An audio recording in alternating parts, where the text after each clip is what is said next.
démarche en Angleterre, dès que ça parle football, on me demande pourquoi Karim Benzema n'est pas en sélection. J'ai dit, vous posez la question à la mauvaise personne.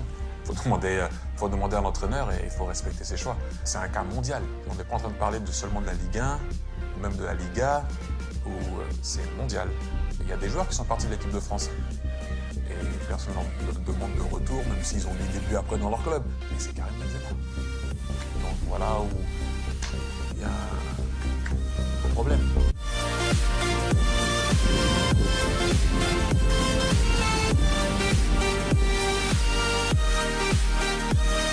Il a toujours eu l'équipe de France dans sa tête. Donc quand il n'est pas, forcément il n'est pas content. Il y a eu des petits tracas.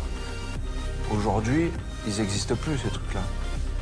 Ce que je veux dire, c'est qu'on a juste besoin de voir aujourd'hui le footballeur. C'est-à-dire ce que peut Karim apporter à cette équipe.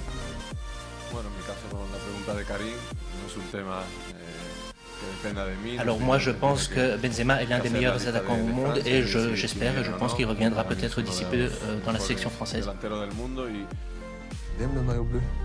Bien sûr qu'il aime l'équipe de France. Il a envie de jouer pour son pays. Tu veux qu'il fasse quoi de plus? Il marque des buts. Il est titulaire au Real Madrid. Tu ne prends pas en équipe de France.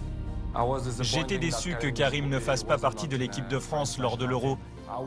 J'espère que Karim pourra aller à la Coupe du Monde. C'est mon souhait parce que c'est un joueur fantastique et j'aime voir les grands joueurs dans les grandes compétitions. J'espère que Karim pourra aller à la Coupe du Monde. C'est un joueur qui a toujours évolué à un très haut niveau, que ce soit au Real Madrid ou quand il jouait à Lyon. Je pense que c'est l'un des meilleurs attaquants du monde.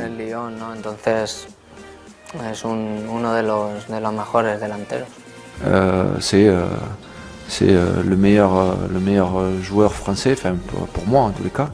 Pas parce que c'est mon joueur, c'est parce que je le pense vraiment et il peut vraiment apporter quelque chose à l'équipe de France comme il le fait avec Madrid. Je le dis, ça fait 2 ans et demi maintenant que je suis plus en équipe de France, faut pas être bête. Donc voilà, tu sais que peut-être ça peut changer dans le futur et j'espère.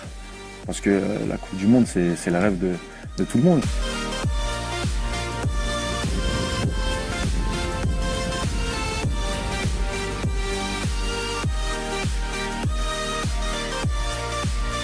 Didier, je vous ai posé une question à peu près similaire il y a 2 ans, je vous la repose maintenant parce qu'elle est toujours d'actualité. Pourquoi vous n'avez pas sélectionné le meilleur buteur français en Ligue des Champions, Karim Benzema? Il est titulaire dans l'un des meilleurs clubs du monde, il va jouer dans quelques jours la finale de la Ligue des Champions. Il y a incompatibilité d'humeur entre Didier Deschamps et Karim Benzema. Je sais que vous me posez et on va me poser des questions. Si c'était un joueur non crédible et fatigué, je ne vous poserai pas la question.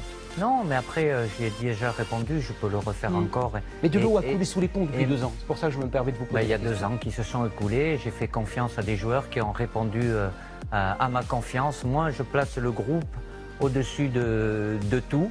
Et à partir de là, je fais des choix dans le sens, pour moi, ce qui est le bien de l'équipe de France. De toute façon, un joueur doit toujours y croire. Je peux pas baisser les bras comme ça. Donc j'y crois, mais après, faut pas dire que c'est une obsession. Parce que j'ai un travail aussi, je joue au Real Madrid, il y a d'autres objectifs aussi. Bien sûr que l'équipe de France, c'est toujours ici, c'est clair. Après, moi, je travaille, je donne tout sur le terrain. Après, il y a un sélectionneur, c'est lui qui fait des choix. Moi, je fais mon travail ici, je suis dans le meilleur club du monde, je suis un très grand joueur. Donc après, celui qui n'est pas content, c'est son problème. Applaudissez les gens dans la salle qui pensent que Karim Benzema il n'est pas en équipe de France parce que c'est un arabe.